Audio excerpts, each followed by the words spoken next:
Lecture number 6, Nibbana.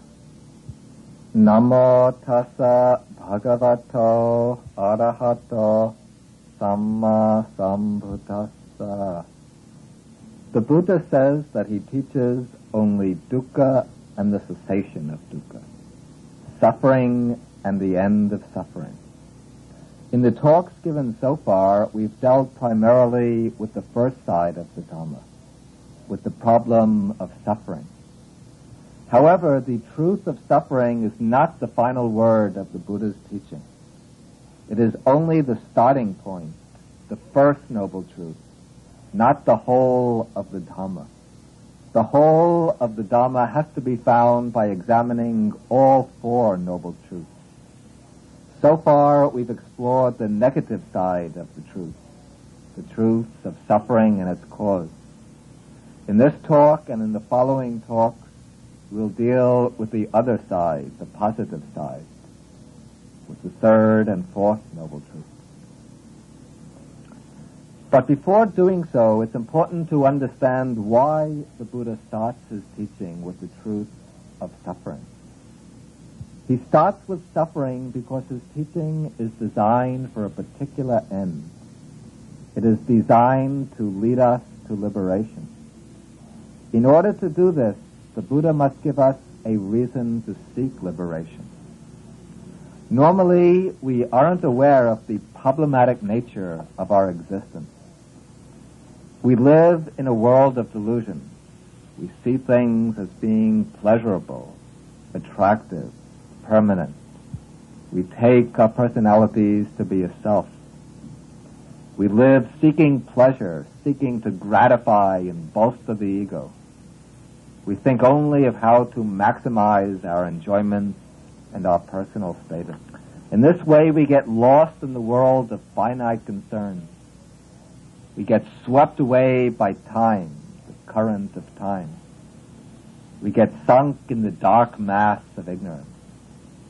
We do not realize that our lives are pervaded by dukkha. We don't see the pain and suffering, the impermanence, the insubstantiality surrounding us on all sides.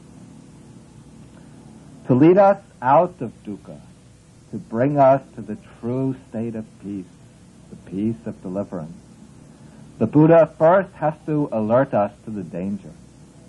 He has to make us see the problem, the peril. He has to arouse in us a sense of urgency. His position is somewhat like someone trying to save a man caught unawares in a burning house. The man doesn't realize his house is on fire. He's living there, enjoying himself, watching television, playing and laughing. To get him to come out, the first thing that we have to do is to let him know that his home is on fire. So in the same way, the Buddha announces in the first noble truth that our house is on fire. Our lives are burning with old age, sickness, and death. Our minds are flaming with the fires of greed, hatred, and delusion. Then, when we become aware of the trouble, when we're ready to seek a way to release, then the Buddha can show us the possibility of freedom. Freedom from dukkha, from suffering, can only be attained by cutting off its cause. The principal cause of suffering, the Buddha says, is craving, tanha, the desire for personal gratification, the desire for existence, the desire for a world of sight, sound, smells, taste, touch sensations, and ideas. And since the cause of dukkha is craving, the key to reaching the end of dukkha is to eliminate craving. And therefore the Buddha explains the third noble truth as consisting in the extinction of craving.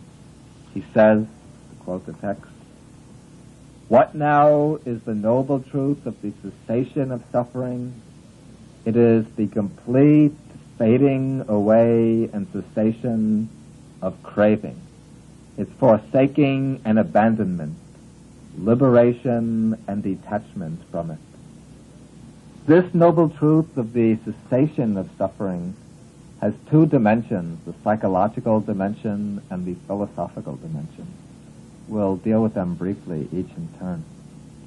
First, at the psychological level, we find that unhappiness, content, or suffering results from the tension between desire and the lack of the thing desired. We desire something, an object, a person, a particular situation. We do not have it, therefore we feel dissatisfied. We desire to hold on to something forever, and when we think of losing it, then we feel afraid. We feel worry and anxiety. And when we lose what we have, then we feel sorrow and grief. Thus, all suffering, all pain and dissatisfaction comes about from this conflict between desire and reality.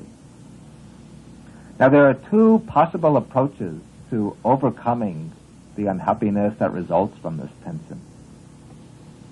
One is to obtain the object of desire, to secure possession of it. The other is to eliminate the desire. In both cases, the tension, the conflict is removed, and the unhappiness is replaced by pleasure or satisfaction. Now, usually we adopt the first alternative. We try to obtain the object of desire, and when we do so, we feel happy. Thus, we conclude that happiness comes from satisfying our desires. But the kind of happiness that results from satisfying our desires is very tenuous. If we examine it carefully, we find that it's unreliable, insecure. First of all, it depends on getting things outside ourselves. It depends on externals. And when we don't get the things we want, we become unhappy. We feel that we don't feel contentment in ourselves. And then in the second place, this kind of happiness requires the permanence of the objects of desire. But these things that we obtain are always impermanent. And when we're separated from them, then we become unhappy. Therefore, even in the midst of happiness, in the midst of pleasure, we remain vulnerable to suffering. And so our state of happiness and pleasure, if we examine it, we find that it's really illusory, really a concealed or potential form of dukkha. The Buddha, in his teaching, reverses this common assumption that underlies all of our usual activity. The assumption that happiness can be found by satisfying our desires. He points out that true happiness is to be achieved by taking the other approach, the opposite approach. This approach is to eliminate the desire. If we eliminate the desire, then our mind remains satisfied, content, and happy, no matter what our external situation might be. We can see this to a limited extent in our daily life, how all the worry, concern, clinging, and discontent that might build up around our desire for a certain object, how all of this mental unhappiness falls away, drops away, as soon as we drop the desire, the craving for that object. But the Buddha says that the same immediately visible principle can be carried all the way through to the point of completion. That it's possible to totally uproot craving once and for all. And by uprooting all of our thirst and craving, all our blind desire, we attain a happiness, a contentment, an inner satisfaction that can never be destroyed, can never be disrupted. This is the cessation of suffering, the end of dukkha, visible here and now. But the end of dukkha has a deeper meaning even than this. We saw in the previous talk, in an earlier talk, that our craving leads us into clinging. We cling, and because of our clinging, we engage in patterns of action by which we build up karma. Then, through our karma, we turn over and over again in samsara, the round of birth and death, moving through its different planes of existence. The heavenly world, the human world, the lower world. All these different planes of existence have their own kinds of dukkha, their own forms of suffering. Even the heavens are no final refuge. By achieving a heavenly rebirth, we can enjoy immensely long lives, great power, beauty, and bliss. But even those worlds, the life in those worlds comes to an end and can be followed by rebirth elsewhere and by more suffering. Thus, to reach final happiness, full freedom from suffering, we have to get free from the cycle of existence. And this comes by uprooting craving. When craving is eliminated, all clinging stops. Our actions no longer build up karma, and then the wheel of repeated becoming is brought to a halt. That is the state of final deliverance, which is the aim of the Buddha's teaching. The state of final deliverance is called in Pali Nibbana, in Sanskrit Nirvana. The word Nirvana or Nibbana literally means the going out or extinguishing of a flame, and thus used figuratively by the Buddha, it means the extinguishing of the flame of craving, the extinguishing of the fires of greed, hatred, and delusion. The Pali writers also take the word to have the meaning of escape from the forest. That is, escape from the forest of craving, or from the forest of samsaric becoming.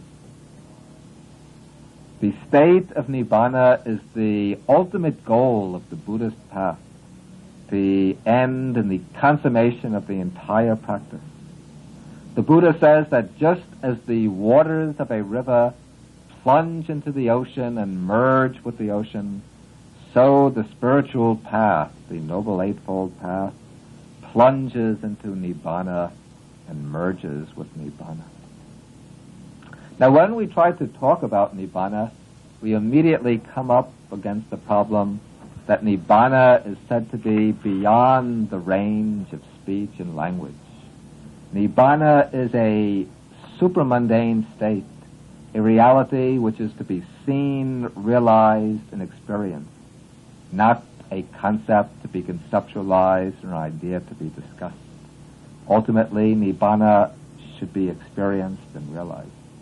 However, to make known the nature of Nibbana, we have to resort to words, we have to speak about it, and therefore this lecture becomes possible.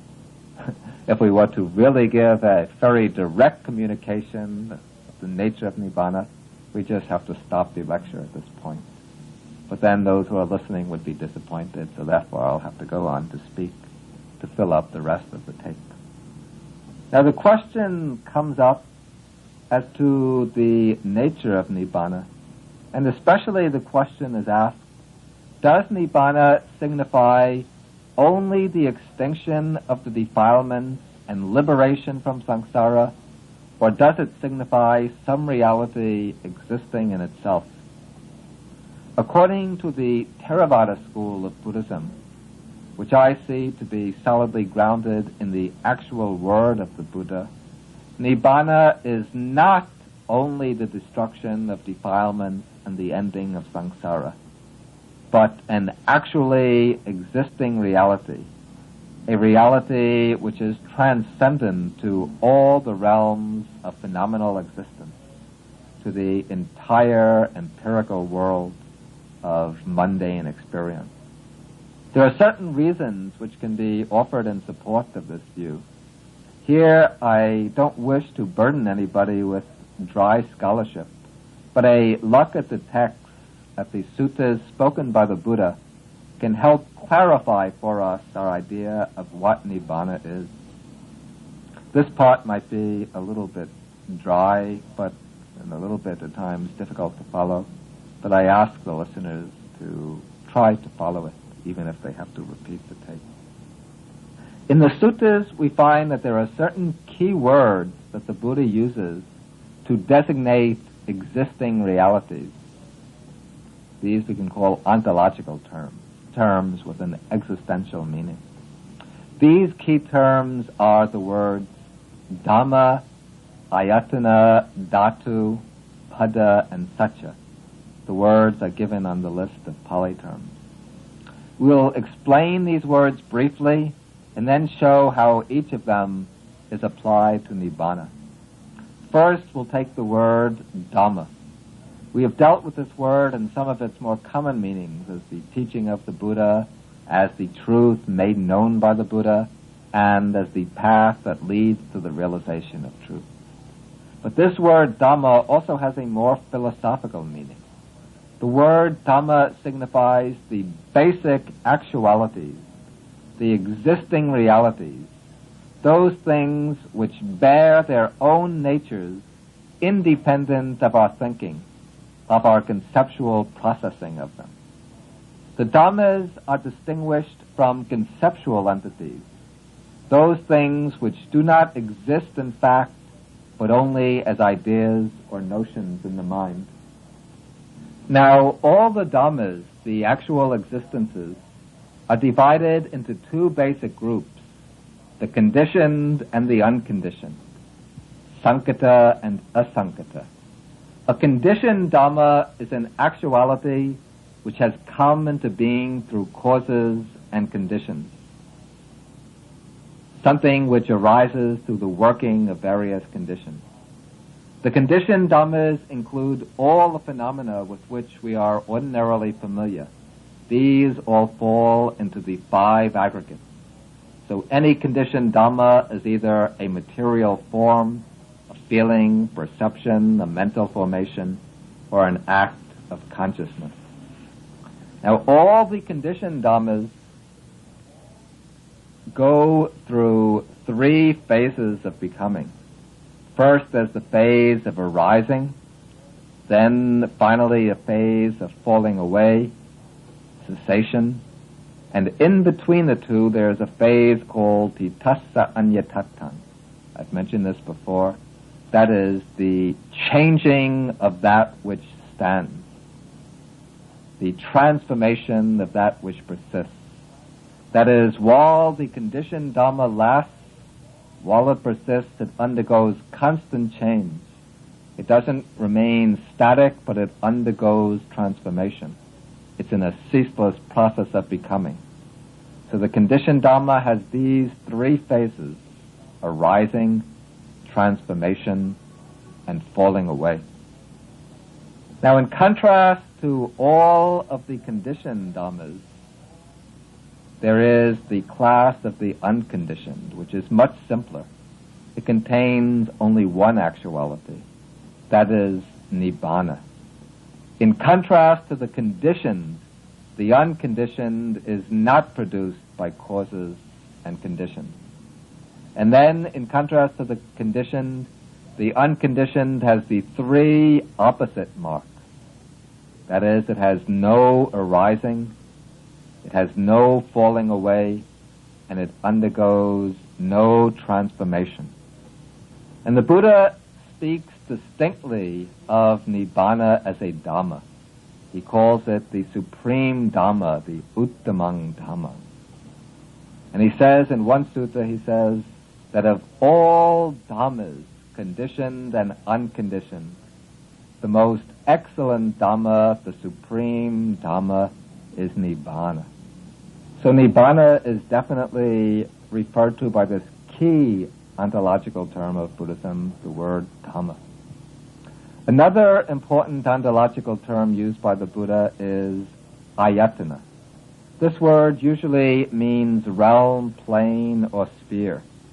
For example, the Buddha speaks about the different planes of existence as ayatanas. And he also speaks about the 6 sense faculties as the 6 ayatanas. In a famous passage from the text, the Udana, the Buddha also speaks about Nibbana as in Ayatana. He says, monks, there is a realm, tad dayatanang. There is a realm where there is neither earth, water, heat, or air. Neither the sphere of infinite space, the sphere of infinite consciousness, the sphere of nothingness, or the sphere of neither perception nor non-perception. That is the four formless realms. There is neither this world nor any other world, neither sun nor moon. This I call neither arising nor passing away, neither standing still nor being born nor dying. There is neither foothold there nor development nor any basis. This is the end of suffering. So we see that in this passage the Buddha speaks of Nibbana as an ayatana, a realm or sphere. It's a sphere where there is nothing at all that corresponds to our world of mundane common experience. And therefore it has to be described entirely by way of negative, as the negation of all finite properties. Another word frequently used in the Buddha's discourses is the word dhatu. This word most often means element. Thus the Buddha speaks of the four dhatus, the four material elements: earth, water, heat, and air. At other times he speaks of 18 elements, the 6 sense organs, the 6 sense objects, and the 6 kinds of consciousness. But the Buddha also speaks of another dhatu, another element. He calls this the amata dhatu, that is the deathless element. And this deathless element is Nibbana. Thus in one sutta he speaks about a monk who has reached the highest level in the development of insight, where he's seeing all of the 5 aggregates as impermanent, as dukkha, and as insubstantial. Then when he reaches this climax of insight, his mind suddenly turns away from all conditioned dhammas, and he says that he focuses his mind upon the deathless element, and that with his mind focused on the deathless element, he reaches the destruction of the defilements. In another sutta, the Buddha speaks of the Nibbana dhatu, the element of Nibbana, and he compares it to an ocean.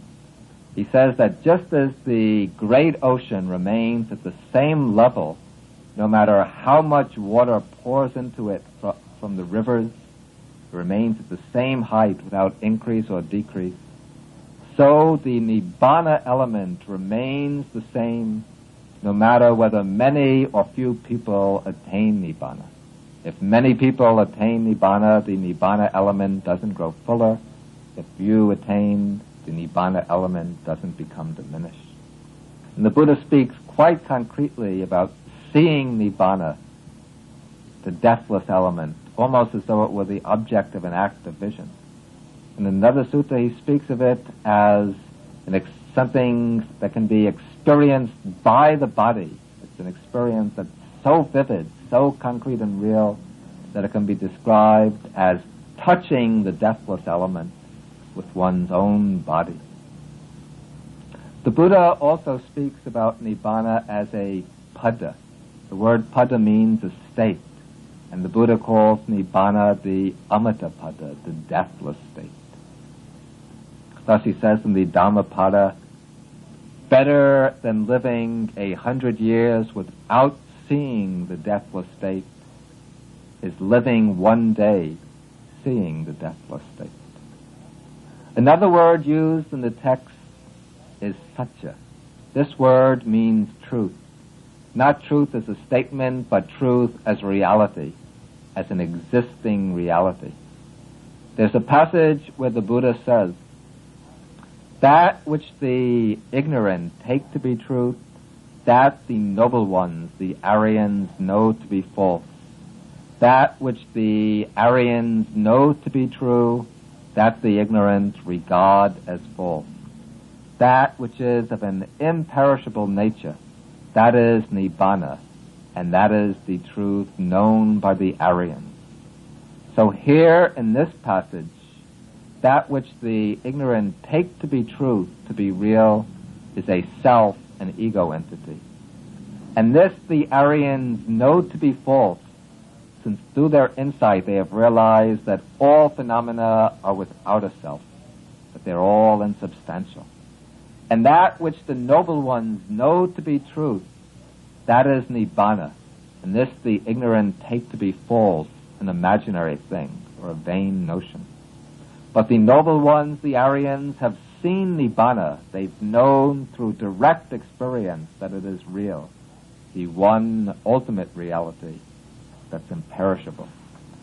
In another sutta, the Buddha says, that which has a perishable nature, that is false. But that which is of an imperishable nature, namely Nibbana, that is truth. And then he says in the same sutta that this is the supreme noble truth, Nibbana, which is of an imperishable nature. So all of these textual sources put together, I think, very clearly establish the view that Nibbana is an actual reality and not the mere destruction of defilement and cessation of existence. Then there's also another famous passage which I think also makes the matter very definitely clear. This is the passage in the Udana where the Buddha says, addressing the monks, he says, monks, there is an unborn, an unoriginated, an uncreated, and unconditioned. If there were not this unborn, unoriginated, uncreated, unconditioned, there would be no escape possible from the world of the born, the originated, the created, and conditioned.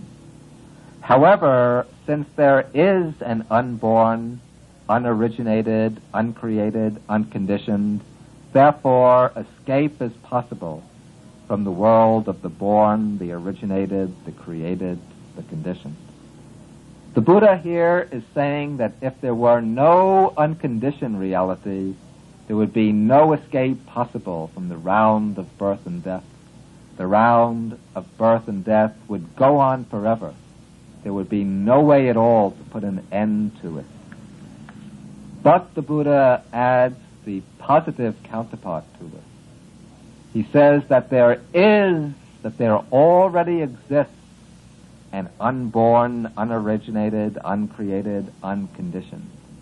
And therefore it is possible for the mind to know the unconditioned, to realize the unconditioned, and by realizing the unconditioned, to destroy the ignorance and craving which hold us in bondage, and thereby make an end to the round of becoming, and reach deliverance from birth and death, deliverance from the world of the born, originated, created, and conditioned.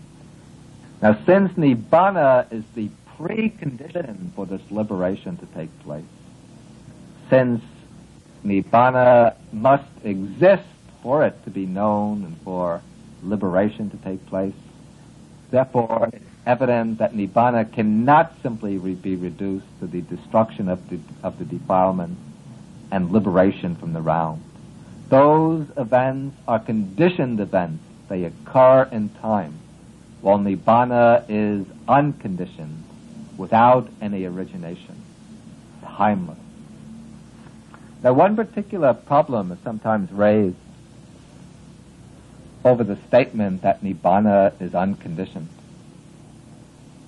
It's said that it seems contradictory to say that Nibbana is unconditioned, and yet by practicing the path you attain Nibbana. Doesn't this seem to make Nibbana something that's conditioned by the practice of the path, something that's produced by the path? Doesn't Nibbana become an effect, something not unconditioned, not causeless? Here, the contradiction is only apparent. Nibbana itself, we have to make a distinction between Nibbana itself and the attainment of Nibbana. Nibbana itself is unproduced, unoriginated. It's always existent. But by following the path, by reaching enlightenment, you realize Nibbana. By practicing the path, you don't bring Nibbana into existence, but rather you discover something already existing, something always present. We can say that the attainment of Nibbana, the realization of Nibbana, is produced by the practice of the path. But this doesn't mean that Nibbana itself is brought into being by the path. We can illustrate this by an analogy. The city of New York is presently existing, and there are highways leading into New York from all over the country. By driving along the highway, you can reach New York and enter the city. We can't say that New York itself is produced by traveling along the highway. Rather, the highway gives us entrance to New York. And by traveling on the highway, we can enter New York. Similarly, the path leads to Nibbana. By following the path, you reach enlightenment, and that brings the realization of Nibbana. But Nibbana itself is not created by the path. Now we can consider some of the terms and expressions used in the text as designations for Nibbana. We can try to treat these a little systematically. First of all, as a precaution, we have to repeat what we already said, that the nature of Nibbana cannot be understood through words or expressions, not even through a very thorough study of the text. This can only give us knowledge, book knowledge, but not the real understanding of Nibbana. To truly understand Nibbana, we have to understand it through actual experience, through realization. Words themselves can never adequately indicate the nature of Nibbana. However, in order to communicate some idea of the goal to which his teaching points, the Buddha had to resort to words and expressions, the conventional means of communication. And when he speaks of Nibbana, he uses two types of expressions. On the one hand, negative expressions, on the other, positive expressions. And to get an adequate idea of Nibbana, both types of expressions have to be considered in balance. The Buddha uses each type with a special purpose in mind. And if we don't take both types into account, we will come away with a one-sided picture of Nibbana. Sometimes the Buddha uses negative expressions. The Buddha's purpose here is to emphasize the supramundane nature of Nibbana, its transcendental nature.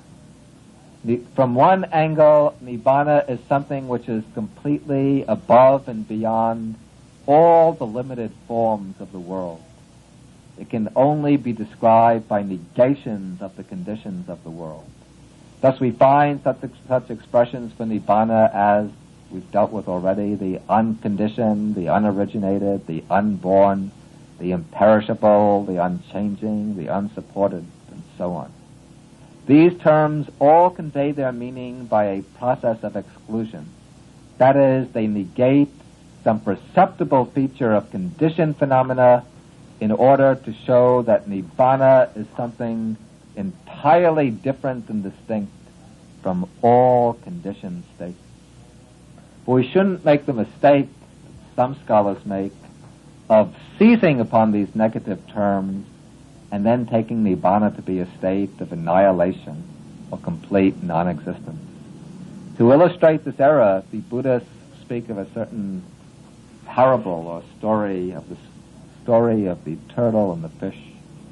According to this story, there was once a turtle who lived in a lake with a group of fish.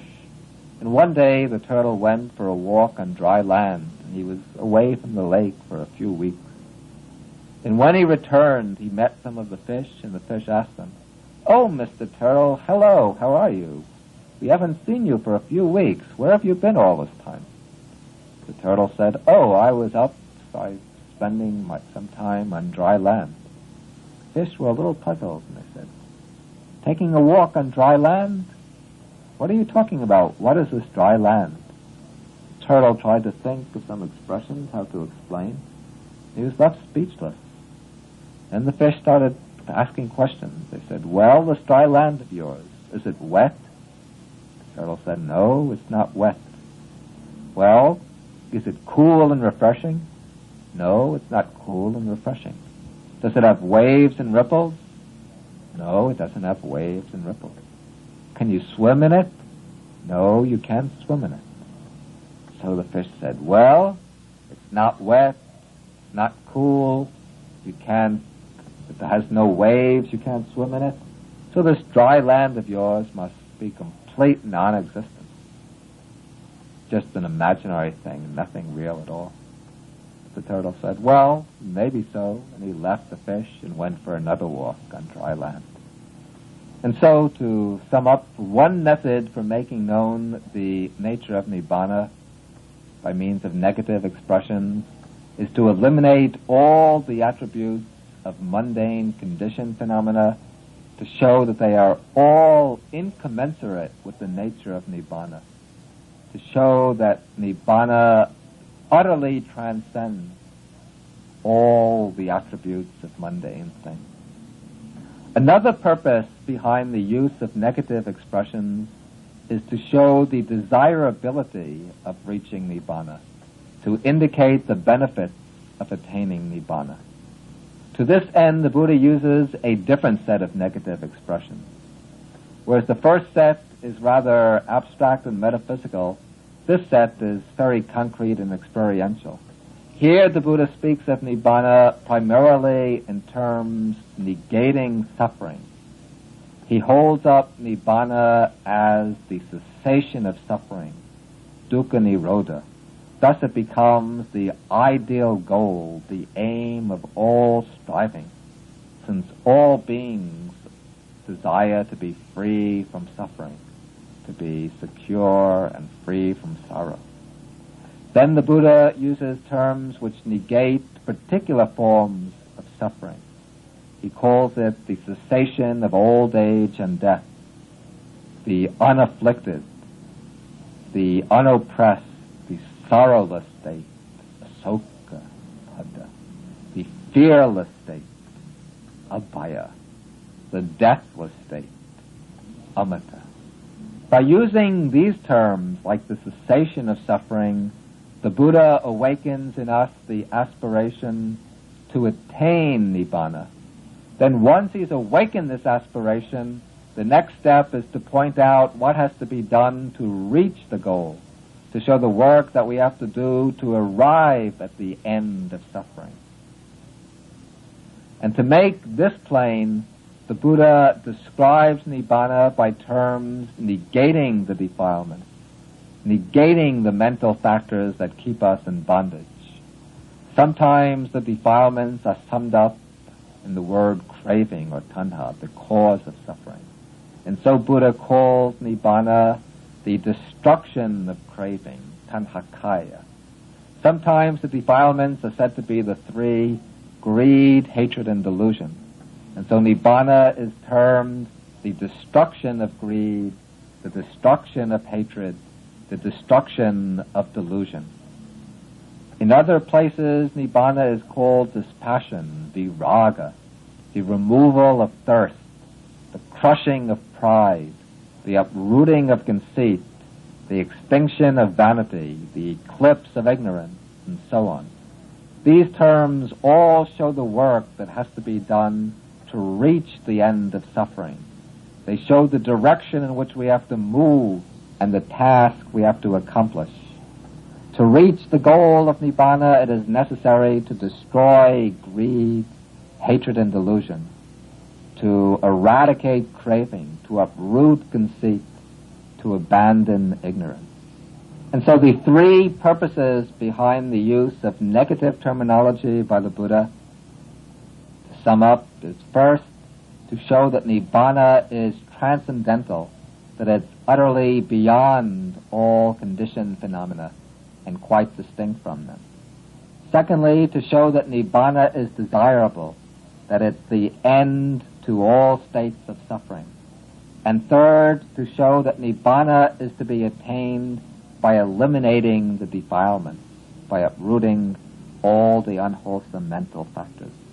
Now, because the Buddha uses this negative terminology for Nibbana Some people are inclined to misapprehend it and take Nibbana to be a state of mere annihilation, a purely negative attainment.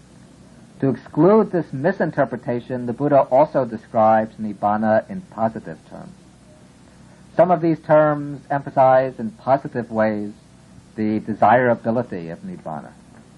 Thus, Nibbana is called the unexcelled, the supreme, the final goal, the ultimate. All these terms hold up Nibbana as the highest ideal and ultimate aim of aspiration. However, these terms are rather abstract. More concretely, in terms more accessible to us, the Buddha says that Nibbana is the supreme happiness, paramang sukham. It's the state of perfect health, free from the sickness of the mental defilement. It's perfect bliss, peace, serenity, liberation, freedom, emancipation, purity. All these terms signify qualities that we ordinarily desire and wish for. And all of these are found raised to a superlative degree in Nibbana. Then there are other terms which stress the uniqueness and profound nature of Nibbana. These terms tend to appeal to the intellectually inclined disciples rather than to the emotionally inclined ones. The Buddha says that Nibbana is the unique, something without a parallel among all other things. He says that it is the truth, the supreme truth. It's reality. It's the profound, the subtle, the difficult to see, the difficult to understand. It's the wonderful and the marvelous, acharyang abhutam. But when these positive terms are taken over to describe Nibbana, it should be understood that these terms are used in an expedient rather than in a literal manner. That is, though Nibbana is spoken of as peace, happiness, health, freedom, and so on, we shouldn't understand these terms to mean exactly the same thing that they mean in our ordinary mundane context. Rather, these terms are used as pointers, as road signs, as expedient means to make Nibbana somewhat intelligible to us. They indicate, in terms of our ordinary experience, the direction in which we're to seek Nibbana. They indicate the qualities of common experience that are to be found in Nibbana, raised to a superlative pitch, carried to the ultimate limit. Nibbana is the pinnacle of happiness, peace, and freedom, the ultimate consummation in which all of our yearnings for happiness, for peace, for freedom, find their complete fulfillment.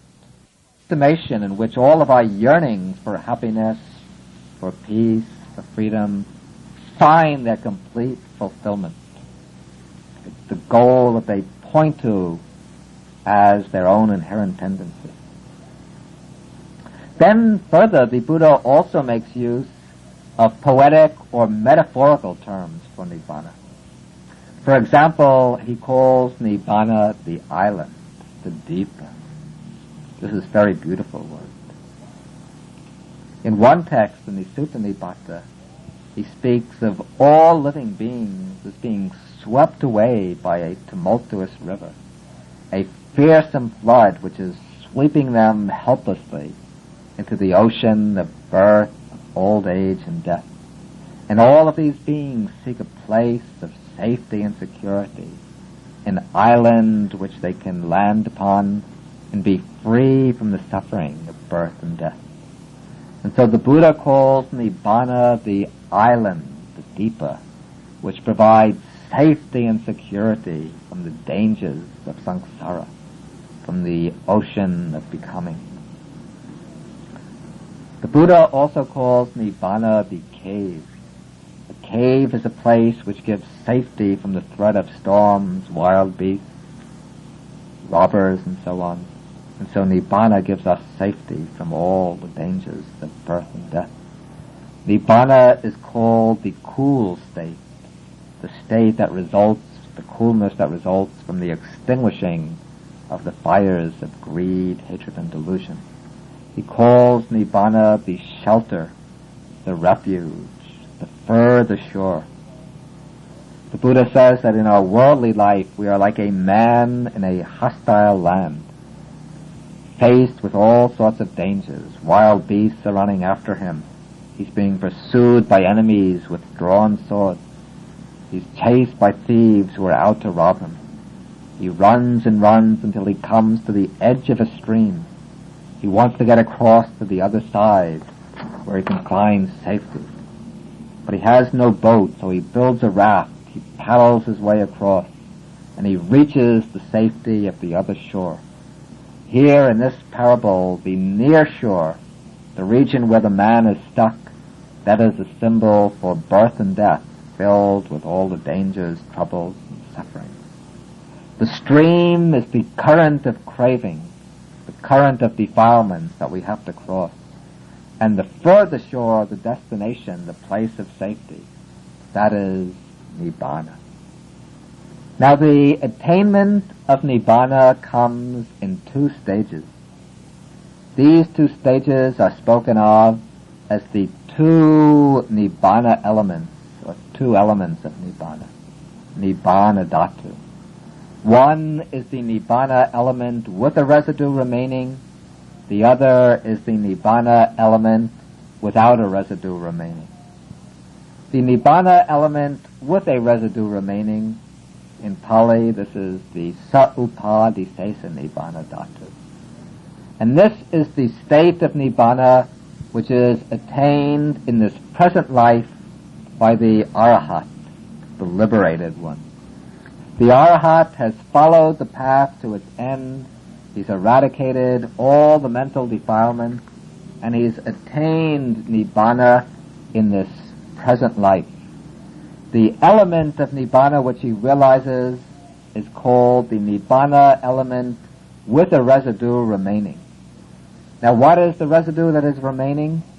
The residue is the set of 5 aggregates that constitute his present life individuality. At the moment of birth, he acquired the compound of 5 aggregates that make up his psychophysical organism.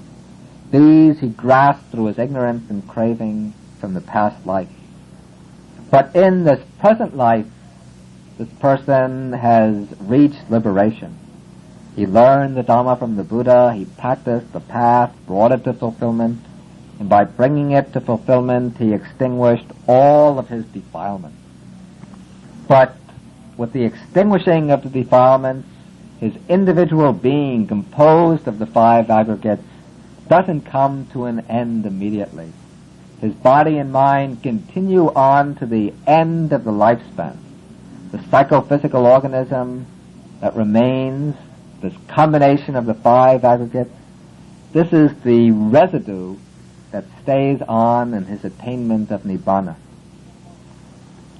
Even while living in the state of perfect liberation of mind, the Arhat continues to perform the necessary functions of life. He doesn't simply enter into some unbroken trance and remain there until his death, but he goes about his daily activities. He goes to sleep at night, he wakes up in the morning, he eats, he goes to the bathroom, he talks, he performs his various duties, and so on. On the surface, he might seem very much like others. He doesn't wear a label that says, I'm an Arhat. But though he goes about his daily activities, he has completely uprooted and abolished all the defilements, greed, hatred, and delusion. He cannot perform any action of body, speech, or mind that springs from these defilements. And because the state of Nibbana is marked by the destruction of defilements, it is also called the Kilesa Parinibbana, the Nibbana that consists in the extinguishing of the defilements. And in this state of Nibbana, the 5 aggregates still stand. That is the residue that's remaining. But though they still stand, they no longer harbor the force that built them, the force that brought them into being. That is the force of craving. The Buddha says that in the case of the Arhat, his 5 aggregates stand cut off at the root, uchina mula. the 5 aggregates of the ordinary being, these 5 aggregates contain craving. They contain the root or source of more becoming in the future, the root of existence, craving. But the aggregates of the Arhat, those are cut off at the root. They are 5 purified aggregates. They're no longer clung to, no longer grasped and held to, no longer identified as being I, me, myself. And when they stand and function, they function just like a phonograph that has been turned off. When we turn off a phonograph, the turntable continues to revolve until it loses its momentum and comes to a stop. But even though it turns, there's no more electricity coming through to keep it revolving.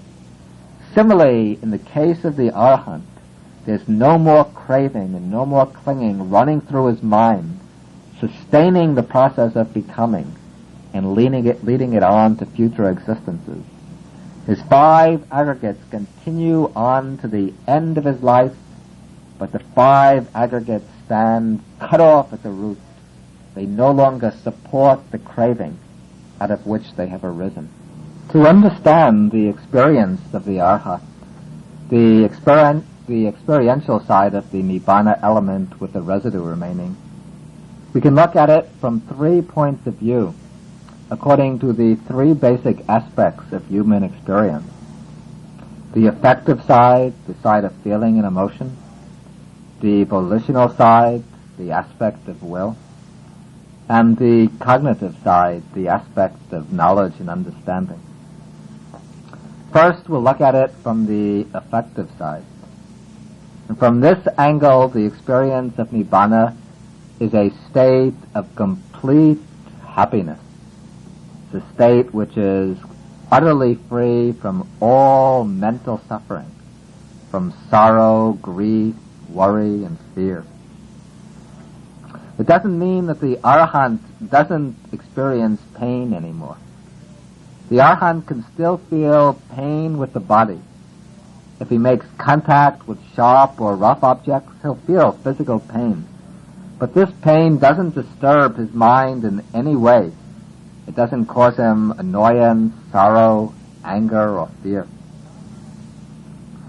The Arhat's experience of Nibbana is not only a state of perfect happiness, but it's also a state of unshakable peace. This peace comes about through the stilling of all the defilements. The Buddha says that the defilements are fevers, vexations, disturbances. They cause trouble and anxiety in the mind. The unenlightened mind, the mind which still harbors the defilements, is always underlaid by a deep-rooted agitation, by a fundamental restlessness, by a basic lack of peace. Sometimes the mind is agitated about the past, worrying about things that have been done in the past. Sometimes it's worrying about things in the future, things that lie ahead. Sometimes it's worrying what's going on elsewhere in the present. But so often the mind is agitated, anxious, or worried. But with the abandoning of all forms of attachment, with the relinquishing of all craving and clinging, then there comes complete freedom from agitation, restlessness, and worry. That is Nibbana, the state of unruffled peace. Nibbana is also a state of complete fearlessness. All fear comes from the notion of a self, an ego. When we become afraid, what we're really afraid of is that something is going to happen to me, to myself, or to those things that I believe belong to me. And as long as there is this notion of an I, a self, lurking in the background of the mind, then we remain vulnerable to fear and to worry. But when the notion of an ego has been uprooted and completely destroyed, so that the sense of I-ness no longer hangs over our experience, then there comes liberation from all fear. But Buddha says that there are two beings who cannot be frightened by the crashing of a thunderbolt. One is the elephant, the other is the arhat. The elephant isn't frightened because of his powerful body, also because of his small intelligence. But the arhat is not frightened because he is completely free from all self-attachment. Therefore the Buddha calls Nibbana the state of complete security, Kema Bhumi, or the supreme security from turmoil. And he also calls it the fearless state, the state of fearlessness. Again, from the emotional angle, Nibbana can be viewed as a state of perfect equanimity. The arhat looks upon all things with complete equality, with perfect balance of mind. He's no longer swayed by personal preferences. He no longer indulges in false distinctions and discriminations. The untrained mind is generally shaken by the changes of the world, what's called the 8 worldly winds, which come in 4 pairs. These are gain and loss, fame and dishonor, praise and blame, pleasure and pain. Generally, we're attached to gain, fame, praise, and pleasure, and we're distressed by loss, dishonor, blame, and pain.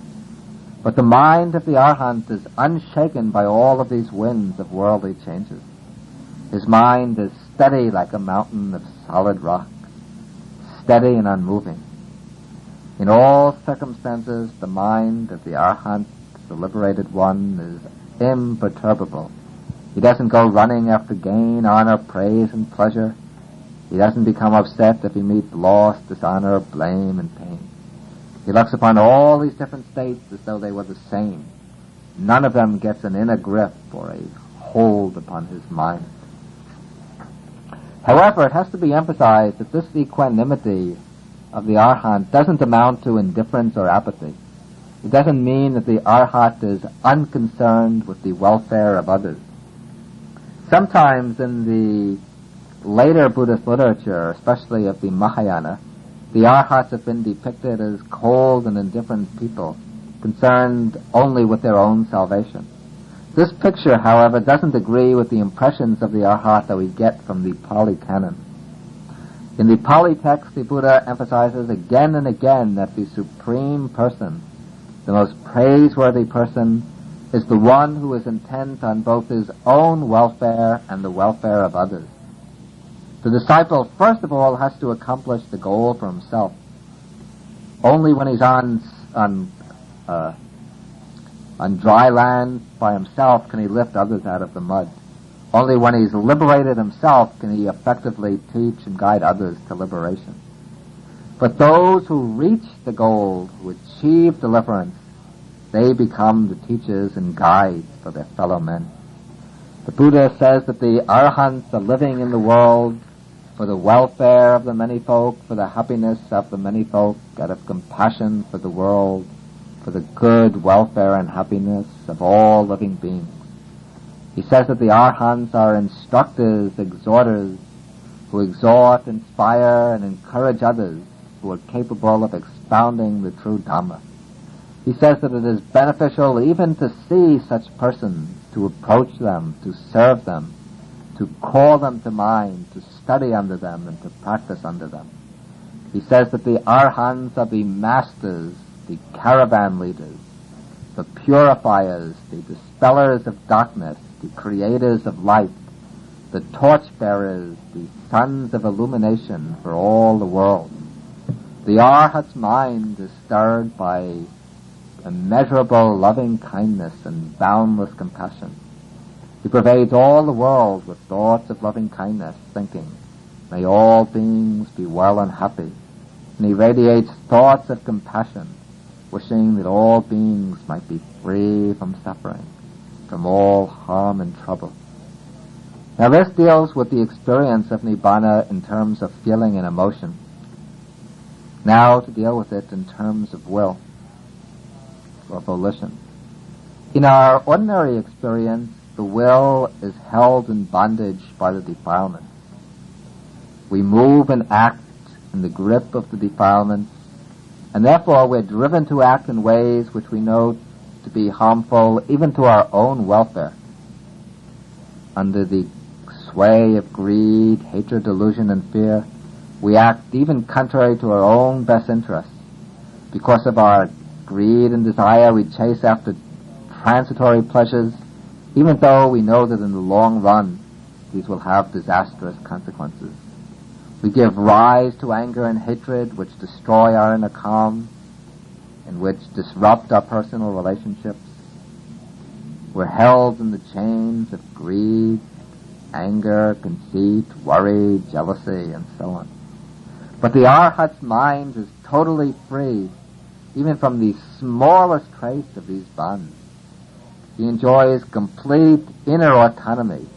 He lives as master of himself. He has sovereignty over all the workings of his mind. His mind can no longer be dominated, gripped, and compelled by unwholesome motives. And therefore he never acts in any ways destructive to his own welfare or to the welfare of others, but always in ways which are beneficial, which serve the good of others as well as his own good. The Buddha compares the Arhat to a lotus flower. The lotus flower is unstained by all the mud in the pond in which it grows. Even when the muddy water touches it, it immediately falls off the petals without sticking or adhering to the petals. So in the same way, the mind of the Arhat, when it makes contact with sensory phenomena, when the Arhat goes through different experiences, his mind is unstained by the defilement, by greed, hatred, and delusion, but all these worldly phenomena just immediately, they just slip through without giving rise to any defiled motivation. Now the volitions of the unenlightened person bring about karma.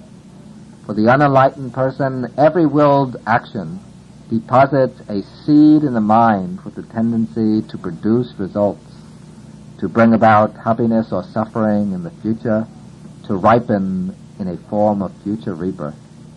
The Arhat, however, has broken free entirely from the cycle of actions and reactions. He still performs volitional actions, but these acts of his are the great exception to the rule that all volitional actions are karma. The Arhat's acts, as we've said, are not karma. They are mere activities, kriya mata, activities that take place without leaving any trace on the mind of the Arhat. His acts are trackless, like the flight of birds across the sky. The Arhat still reaps the results of his old karmas performed through his many past lives. He still meets with the pleasant and painful fruits of those actions. But these don't disturb him in any way. They don't upset or stir his mind. He doesn't react to them in terms of the instinctive patterns that have been built up through the defilement, but he observes them with perfect mindfulness and clear comprehension. Thus he's cut off all the chains of suffering. Then, thirdly, the experience of Nibbana can be considered in terms of knowledge or understanding. We find that the Arhat enjoys perfect understanding, complete realization. His mind is the awakened mind, the enlightened mind, the mind that has been illuminated by the knowledge of things as they truly are.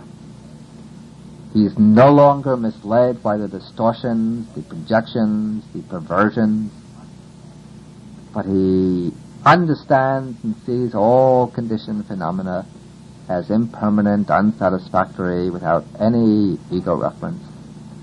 His state of mind is one of full wisdom, full comprehension. It's the meaning of sambodhi, enlightenment. Okay, so this deals with the Arhat's experience of the Nibbana element with the residue remaining. His living experience, which is a state of perfect happiness, complete peace, complete inner freedom, and full awakening and understanding. Now the second stage in the attainment of Nibbana is called the Nibbana element without a residue remaining.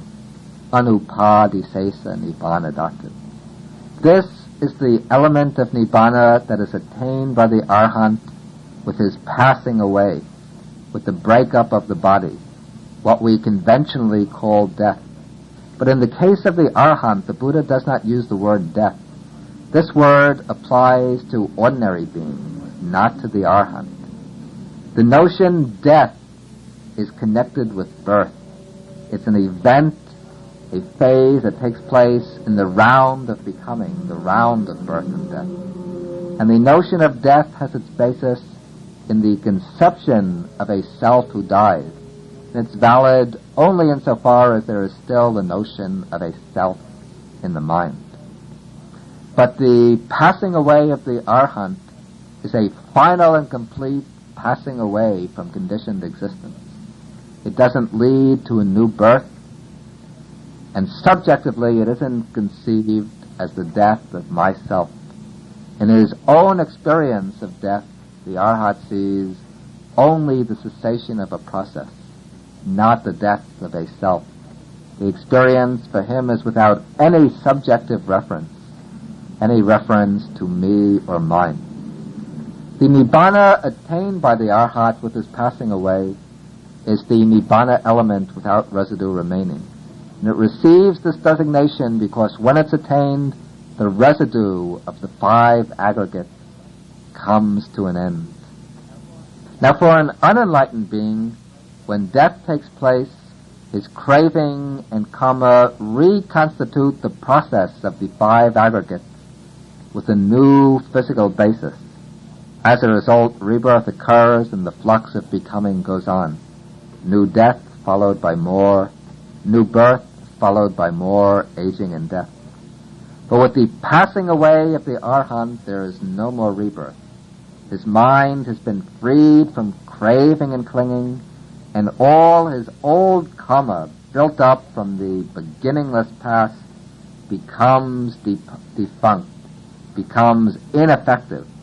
Since the Arhat doesn't come to any more physical existence, he provides his karma with no more basis by which it can ripen. And thus, with the passing away of the Arhat, the process of the five aggregates, the beginningless process of becoming, comes to an end, it draws to a close. And therefore, this attainment of the Nibbana element without residue is also called the Khanda Parinibbana.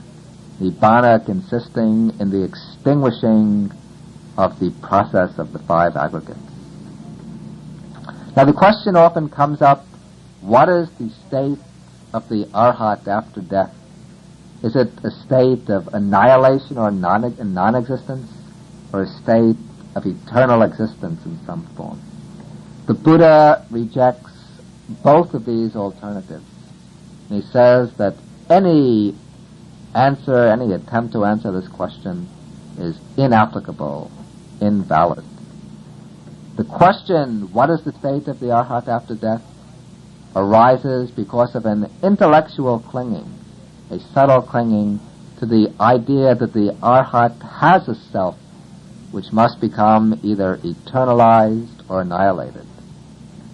But since the Arhat, or any other being for that matter, cannot be conceived as a self, the state of the Arhat and final Nibbana cannot be conceived as either eternal existence or as annihilation. The Arhat doesn't enter into some state of eternal existence, either as an individual self in some heavenly world, or as a universal self in some impersonalized form. But also, final Nibbana is not a state of annihilation, for there is no self to be annihilated and extinguished. What we call the Arhat is a dependently arisen process of becoming, and the attainment of final Nibbana is a cessation to that beginningless process of becoming. To try to speak of what lies beyond the ending of this process, this is to venture outside the boundaries of conceptualization, outside the boundaries of language. There's a sutta the 15th sutta of the Digha Nikaya, in which the Buddha says, "In so far only is there any pathway for words, any pathway for language, any pathway for concepts, any sphere of understanding. That is, when there is consciousness together with mind and body process, nama, rupa, and vijnana. When there is no remainder of consciousness with the mind-body process, then there is no pathway for words, no pathway for language, no pathway for concepts." So from this we can see that when the five aggregates, the mind-body processes, then there's no room for language, concepts, or knowledge, nothing to point to and to designate. Here words become totally inadequate and unsatisfactory. The concepts can't penetrate the inconceivable, and the mind can't measure the immeasurable. There are a few interesting sutta passages in which the question of the state of the Arhat after death is raised. In one sutta, the 72nd sutta of the Majjhima Nikaya, the wandering ascetic, a non-Buddhist named Vajjagota, comes to the Buddha and he says, "Venerable Sir, does the enlightened one, the liberated one, the Arhat, does he exist after death?" The Buddha says, "To say he exists after death, that doesn't apply." Then the wanderer asks, "Then does he not exist after death?" The Buddha says, "Non-existence doesn't apply." The wanderer tries the combination. Does he both exist and not exist after death? The Buddha says, "That doesn't apply." Then he tries the double negation. Does he neither exist nor non-exist after death? The Buddha says, to say he neither exists nor non-exists after death, that doesn't apply. And so the Buddha rejects all these four alternatives. The wanderer says, "I'm puzzled. I don't understand." Then the Buddha uses an analogy. He says, suppose there's a fire. The fire burns and blazes in dependence upon its fuel, upon the sticks and logs. Now if the fire doesn't get any further fuel when it uses up the old fuel, then it goes out.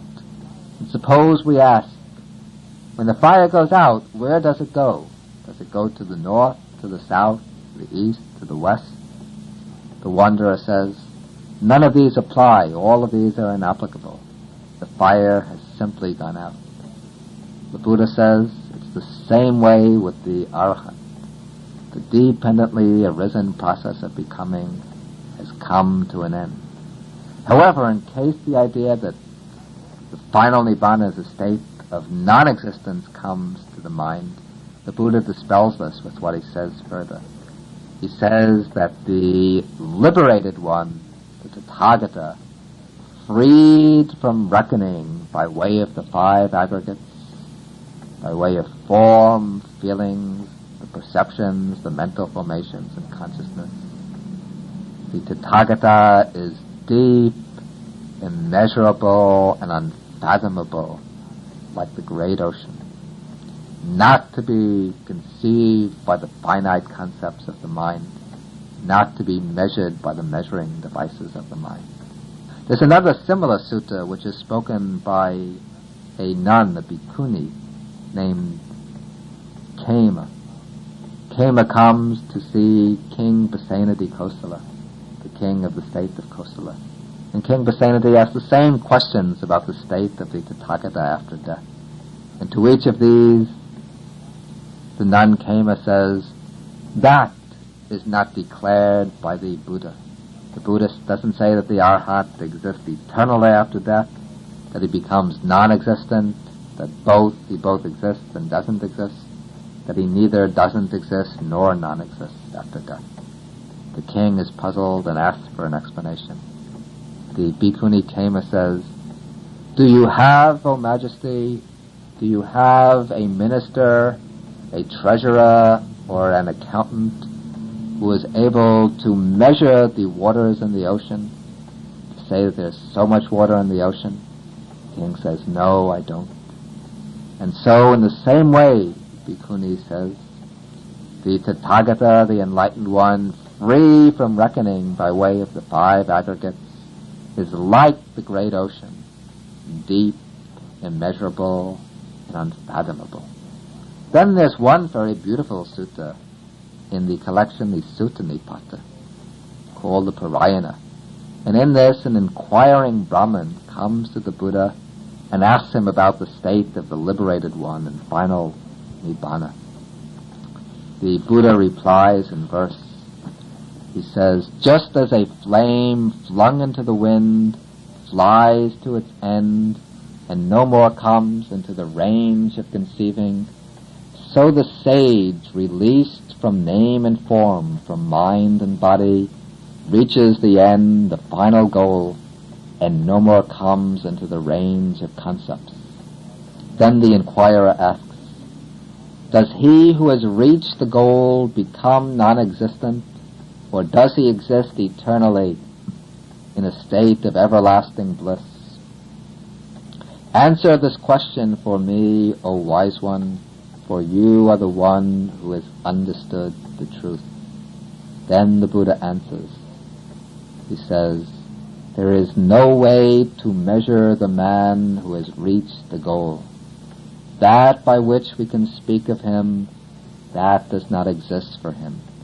When all dhammas, that is, when all the states of mind and body and the 5 aggregates, when all dhammas